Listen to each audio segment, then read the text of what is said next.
We're in New York City and we're going to show you the fun things you can do here. Our first stop is the New York Transit Museum.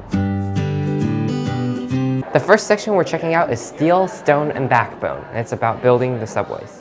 Founded in 1976, this museum is dedicated to telling and preserving the stories of mass transportation.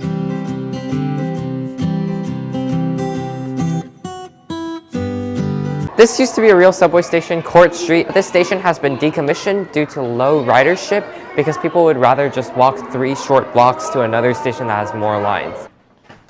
Oh wow, that would actually be cool if they still had subway cars that look like this.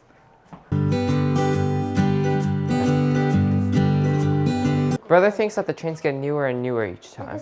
Before they had ACs, they had fans, and I'd imagine it'd get pretty miserable in the summer. This is one of the deepest museums ever. I can't really see the end at all. Oh, this one looks comfy. Of all the cars we've been in, this one's my favorite because the material of the seating is so nice. My favorite part is the ads because it really takes you back in time.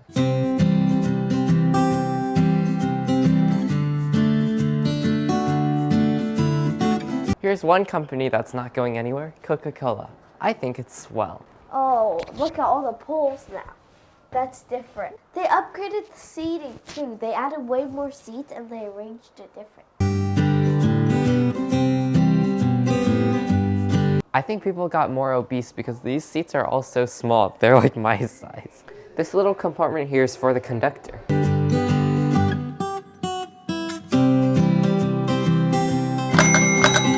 Whoa, that's loud. Okay, fine, I'll do it.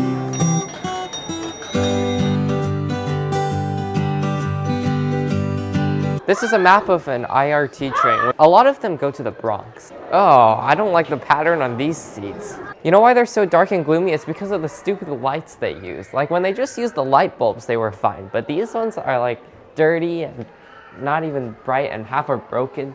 This is an elevated station diorama. This looks like the modern day subway now. But brother said that the tiles are a bit different. Yeah. I mean, it's still cool. So I know this ad came sometime around 1969, right? Now I have a photo of every single train.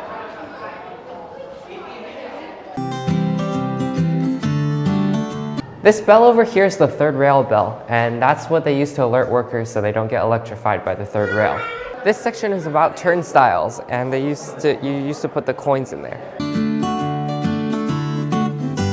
Here are 2 ways that people evaded fares. One is by putting in fake coins. As you can see, some are look way different. Is that a museum pass? Bad times, bad grime. Look at all that graffiti they had to wash off.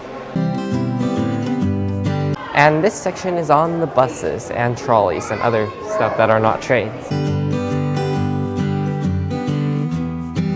These are cute little models of trains and parking meters.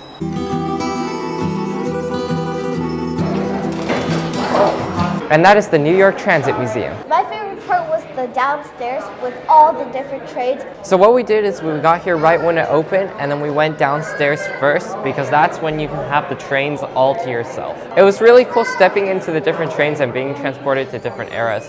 You can learn a lot of history here. Our next stop is Brooklyn Botanic Garden. Founded in 1910, this is an urban botanic garden that connects people to the world of plants. We're gonna check out the Japanese Hill and Pond Garden. We came in the spring, and this is just in time for cherry blossom season. Now we're in the Shakespeare Garden. All these plants in the Shakespeare Garden appear in Shakespeare's stories. For example, Othello. Now we're in the Fragrance Garden. This is the hybrid tea rose. So I think if we touch it, it smells like tea. Yeah, it does. So this garden was designed in 1955 for people who are visually impaired so they can actually just smell the flowers instead of looking at them. We're entering the conservatory. They have star fruit here. They have star fruit. They have a star fruit tree. Look at all these fruits. Guava. I'm taking a picture for Mama. We're entering the bonsai exhibit. Bonsai in Japanese means planted in a tray, just like that. Bonsais are not naturally dwarf trees, but it's just the planters take really good care of it to make sure it stays small. This is the smallest redwood tree I've ever seen. Next is the Desert Conservatory. I can see how people are actually impressed by this if they don't, since New York doesn't have much desert, but where we live, there's a lot of desert. It's so hot in here. It's 90 degrees.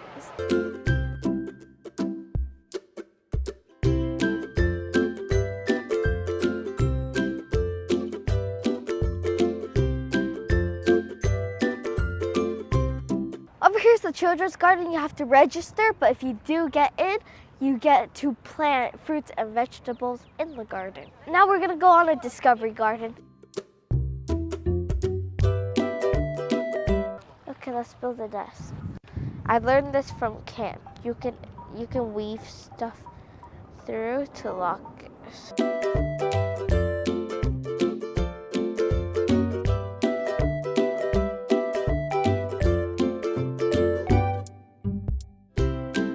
Now for the part that I've been looking forward to, the rock garden. It has a lot of rocks and it's very rocky.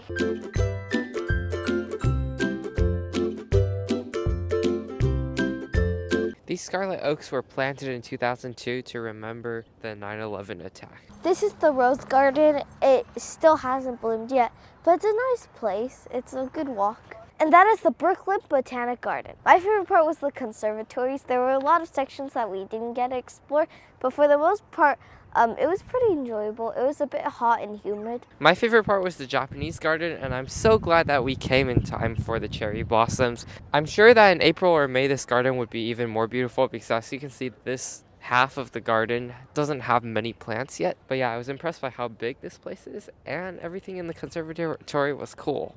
Our next stop is the Brooklyn Museum.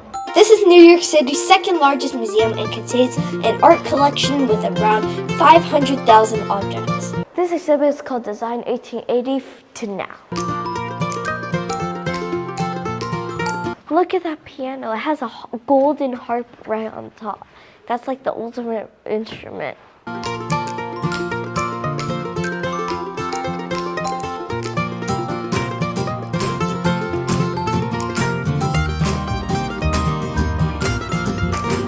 This is the dinner party. It's set up in a triangular shape and it reminds me of the Last Supper. Now we're in the ancient Egypt galleries. So in ancient Egypt, cows were really important because of their meat and milk, and they were working animals, which means that cows were kind of a holy figure.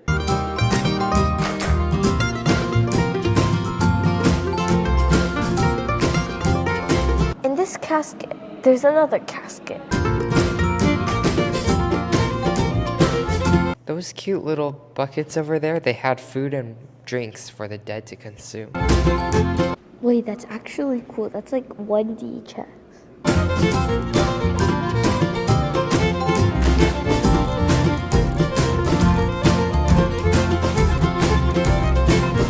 These are Japanese lion dogs, and they've been preserved since the 13th century.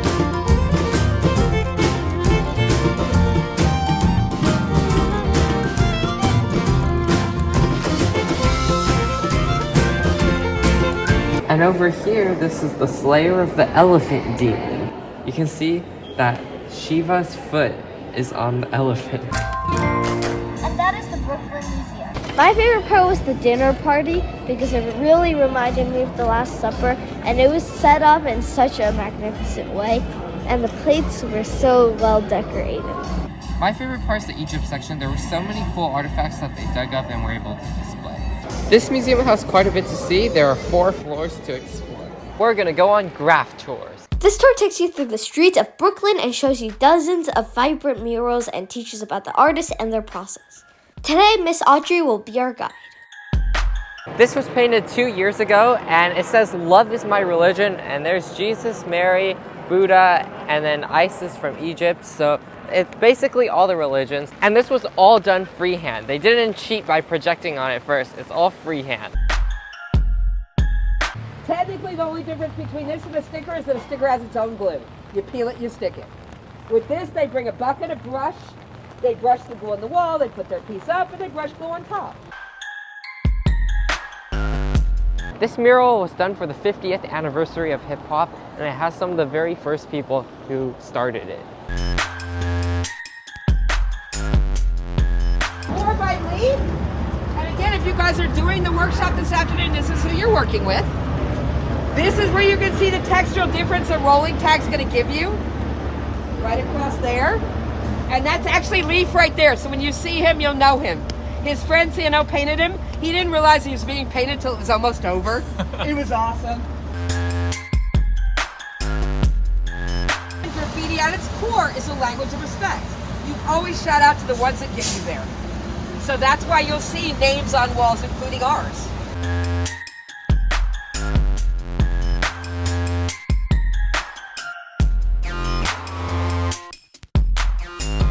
In this one, the artist was hired by the local business to paint exactly what the business wanted, and it's not exactly his style, but he did it for a paycheck, so that way he doesn't have to sell out to corporations like McDonald's. Wherever you guys see stencils around the world, we do talk about Banksy. It's not the artwork I respect, it's generally the message. Because the reality is any one of us could recreate Banksy's artwork. It's single, 2 layers, you know, easy. This is closer to 20 layers, 2 guys an entire day. This type of art you bolt to the street post, so this is resin with animals inside. There's a cat, and the artist has these all over the city. It kind of reminds me of amber and little bugs being trapped in it.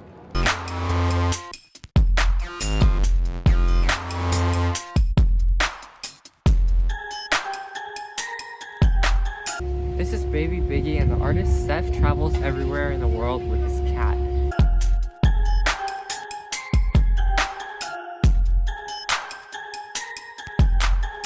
Lexi Bella, she has a master's degree in fine art. This one, the artist dedicated it for her daughter, and she's telling the daughter that she can do anything, which is why the lotus are blooming, but there's going to be mud along the way. This is Ratchy. It's part rat, part chihuahua, and it's the perfect New York City mascot. We're going to do a graffiti workshop with street artist Leaf.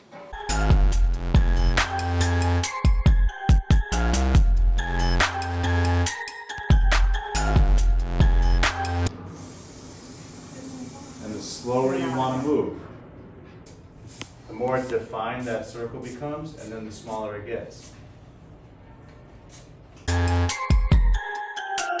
We just got a tutorial, and now we're going to paint our canvas. So I'll draw a camera, and then you can draw whatever you want. So that's Camu's dirty snout, and then, so if you go close, then the lines are more distinct, but then from farther away, it's just like a dust. So I'll think of 2 colors, one for the NYC and one for these guys.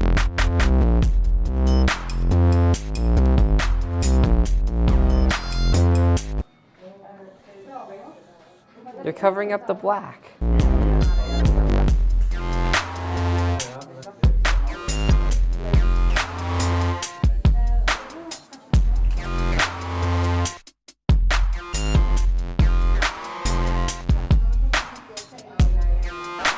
So that way the cow is more distinct.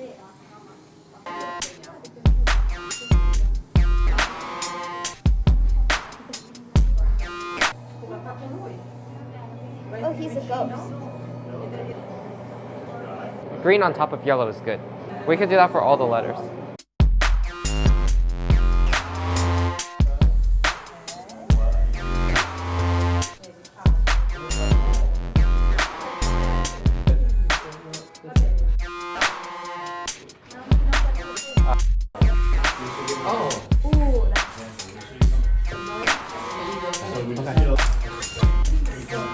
We're finishing it off by doing an outline. An industry standard is white, but we're going to use red, which is also bold.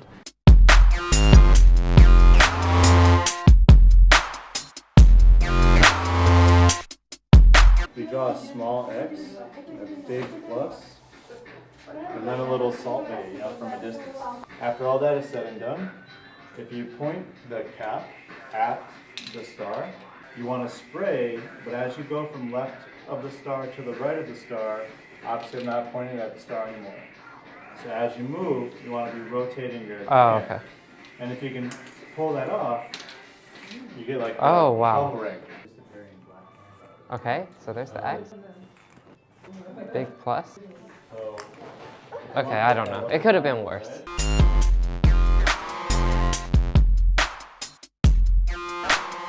And that is Graff Tours. For the walking portion, I learned so much. First of all, there's a difference between graffiti and street art. Graffiti is like the spray painting thing, and street art can be anything, like the murals. One thing that our guide Audrey said that surprised me is that New York hasn't really had gangs in 20 years. So that means that this neighborhood, even though it may look a little chaotic, is actually pretty safe.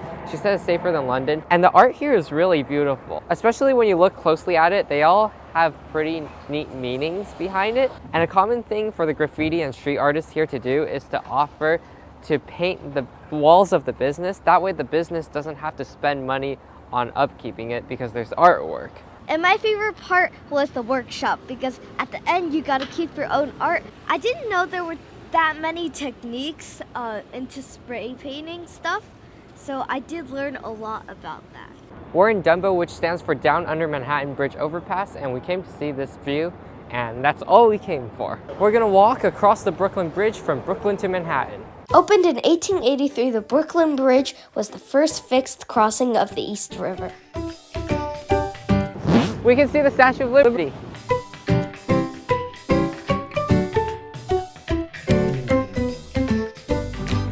I think the walk across the Brooklyn Bridge is around a mile, so we're trying to do it quickly because I want dinner. And that's the Brooklyn Bridge. I think this is the best free view of Manhattan. If you do it, I recommend starting from the Brooklyn side. Take the stairs up so you don't have to walk as much, and then just walk.